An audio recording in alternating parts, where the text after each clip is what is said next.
Today we'll be walking through the replacement of the rack and pinion. It's a 2010 Ford Expedition with two-wheel drive, and we'll walk through step by step how to go from start to finish to replace the rack and get it ready for an alignment. Okay, the first step we have to do is get access to the steering shaft that connects from the steering wheel to the rack and pinion. And that is done by first removing the air intake tube. The shaft will run down straight, and we'll get access to that in a moment.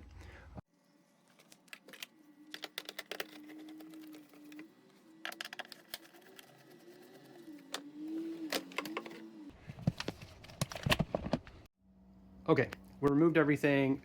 There's the steering shaft, but I cannot get to the bolt where it connects to the rack and pinion from up top. So we will move to the next phase. We'll put some jack stands, lift up the front end, take off the front tires so we can access the rack and pinion from below. Okay, so we've jacked up the front end, put it on jack stands, remove the front tires, and there's a skid plate that covers all of this. Now I had mentioned this is a two-wheel drive, so if you're four-wheel drive, there would be a differential assembly going across. You would not have easy access here. You would have to remove the axle shafts that go to the front tires on each side. Then you'd have to drop the the differential out of the way and set it aside. And that would be a much more complex. So assuming that's already happened, if you have a four-wheel drive, you would still see this exact same setup here. Here's a steering shaft that we looked at from above. It comes and it connects to the rack and pinion, which is right here. This is the bolt that we need to loosen in order to slide this off of the shaft, steering shaft. We also need to remove the outer tie rod ends on either side, and then we would need to remove these two bolts, which are securing it to the chassis. So first we'll start with removing the tie rod ends, get the each side free, and then we will go and disconnect the steering shaft. But before we remove it from the chassis, we'll go around the front and we will remove the hydraulic lines which provide the power assist.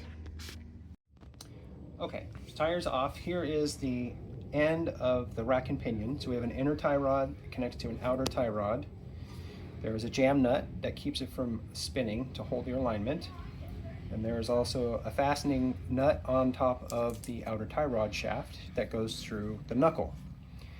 Now, I could just take it off of the knuckle and then take off the shaft, but it'll be very difficult to get that jam nut off. So what I'll do is I'll loosen the jam nut. I won't completely take it off. I'll just loosen it, and then I'll remove the outer tie rod end from the knuckle.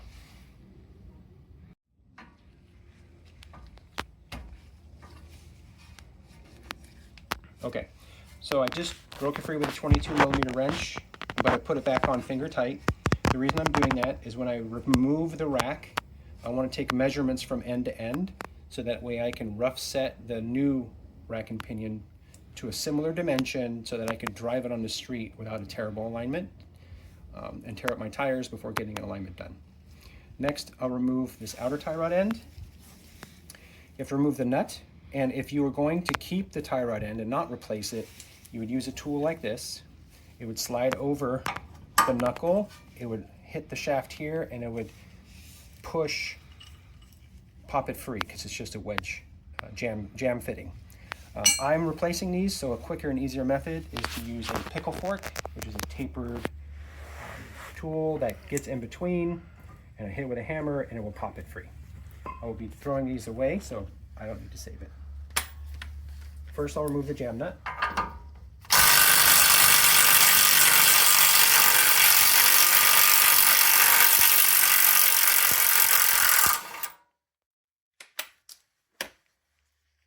And now I'll use the pickle fork to remove it from the knuckle. You can notice that one side is flat and the other one has an angle. I want to keep the flat side on the knuckle, and then the tapered we shall lift up the tie rod end. Use a large hammer.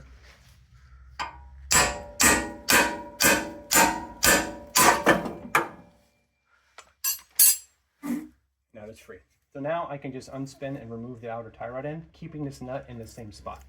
That's going to be my measurement when I go back together.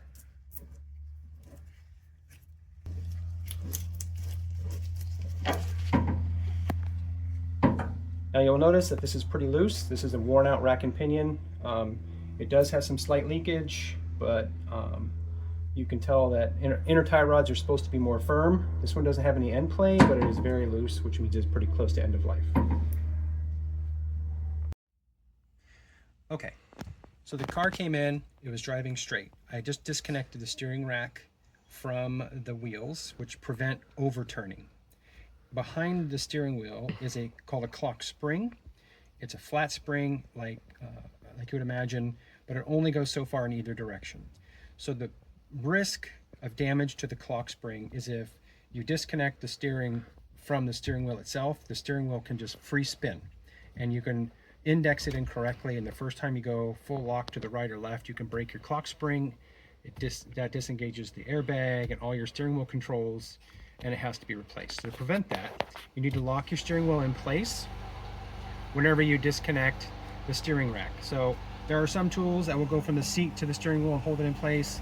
You can just use blue tape and sort of tape it somehow so prevent it from rotating while you're disconnecting it.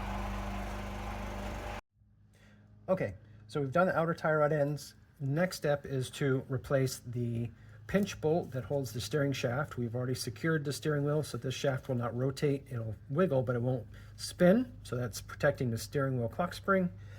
And now we can remove the pinch bolt and then pry this off. So the first thing we have to do is use a 10 and remove the pinch bolt.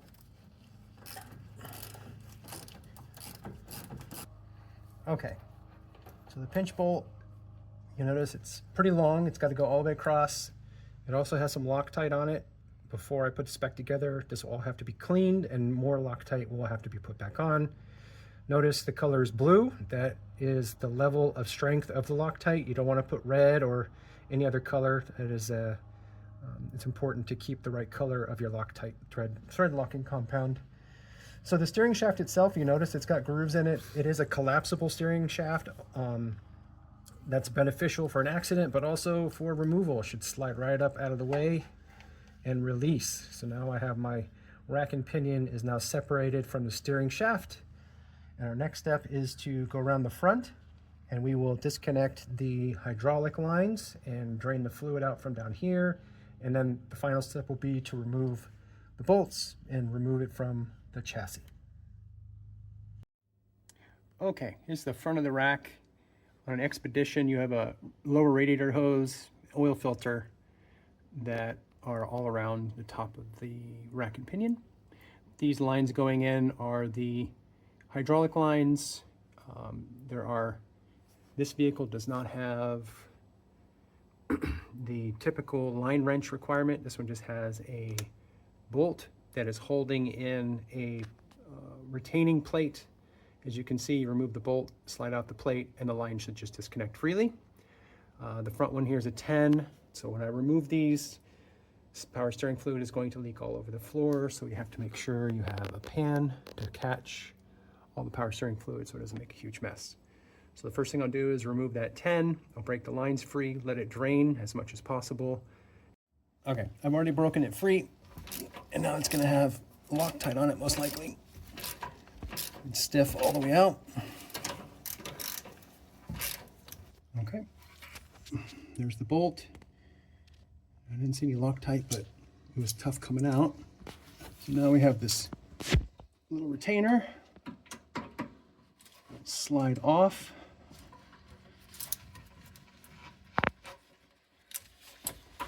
Should just break free like that. And down comes the fluid. Here's the part of the chassis. This is the rack and pinion. In order to hold them together, there is a very long bolt, very large bolt. It runs from the front all the way through, and has a very interesting nut that holds it. The nut is what provides the fit against the bushing on the rack and pinion, and it requires a very large socket. In this case, it's a 32 millimeter. Most people don't have a 32 millimeter, just like the pickle fork or the tie rod end tool I mentioned earlier. Luckily, these can all be rented from your local auto parts store. So on this, it's a 32 millimeter on the back. It is a 27 on the front, and I will get 2 ratchets. They are 1/2 inch drive, and I will be able to break it free. Finish removing these bolts.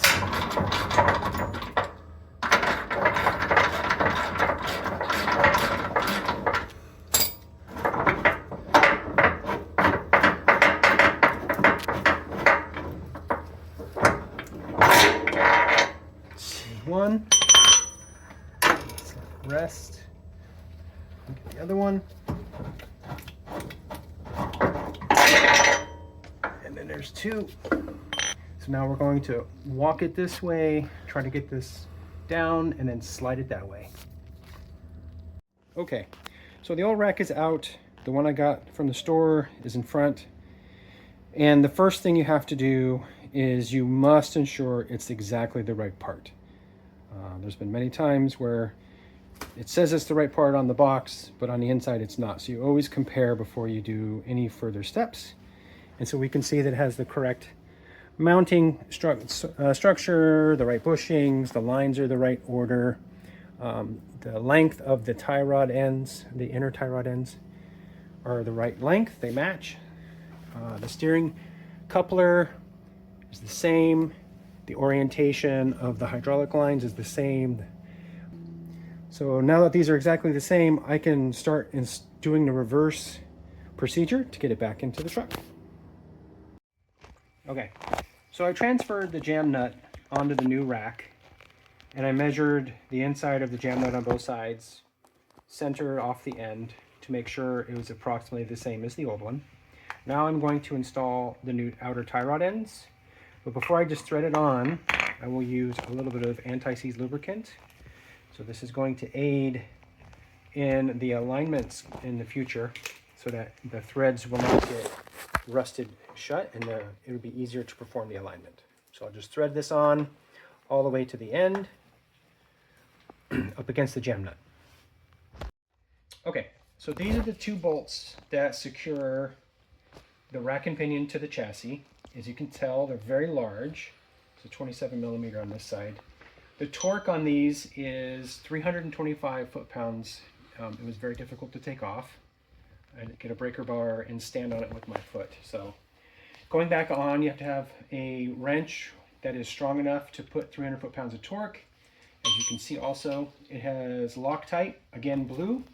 Take a wire brush, clean off the threads, and I will reapply more thread locker, blue thread locker, and when I reattach this to the chassis and before tightening it. Okay, so I've put the rack in this way, and then I snaked it into position, so now it's just hanging here. Before I put Loctite in the threads, what I will do is push this up, get it into position. I'll dry run both of these big bolts first so that it's in position, and then I will take one out at a time, put on thread locker, put it back in, and then begin the torquing sequence. Okay, so I put it up in there, I dry fit it, everything clears good. So I pulled this bolt out from back here. Now I'm going to apply some thread locker on the threads on this side.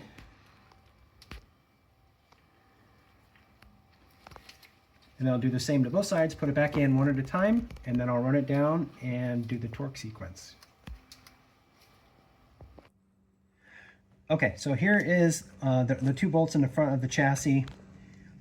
Torque spec was 325 foot-pounds. I only have torque wrenches that go up to 250. So I went to Harbor Freight Tool and I got this electronic one, set it to 325. And then I will torque these down, and when it beeps at 325, we'll know we're there. Okay, so the rack is in, it's torqued nice and tight. Now I need to reconnect the outer tie rod ends into the knuckle.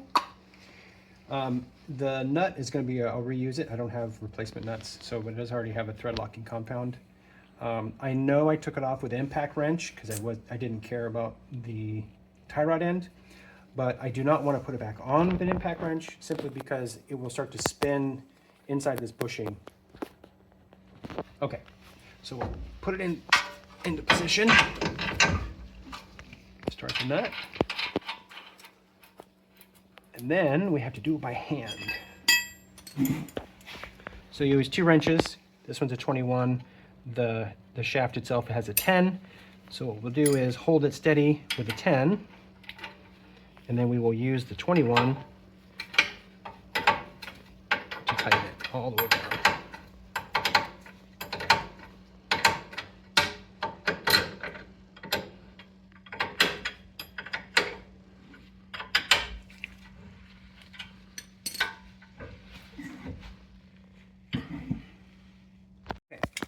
So now to torque this, I use a torque wrench. 85 foot-pounds is the spec. I have my torque wrench set to 85.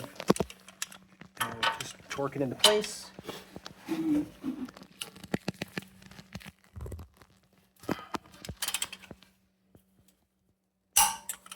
I'll do the same on the other side.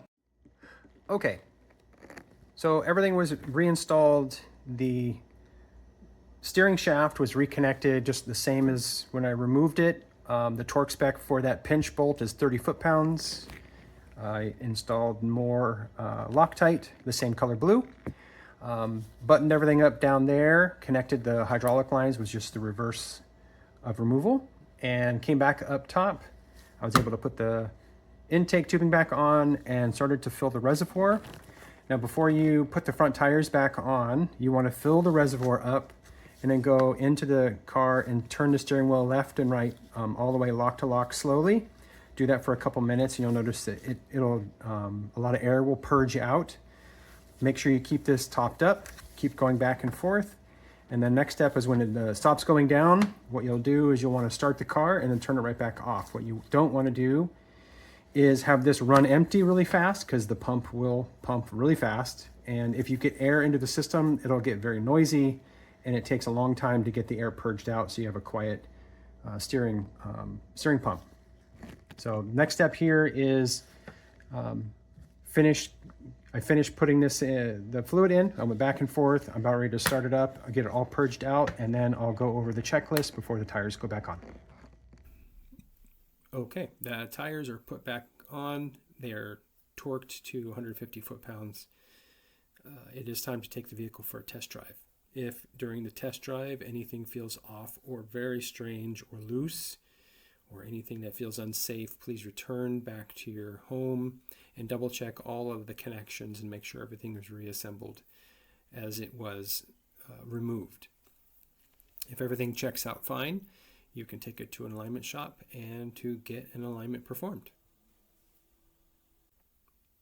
Thank you for watching this video. I hope it was informative and helpful.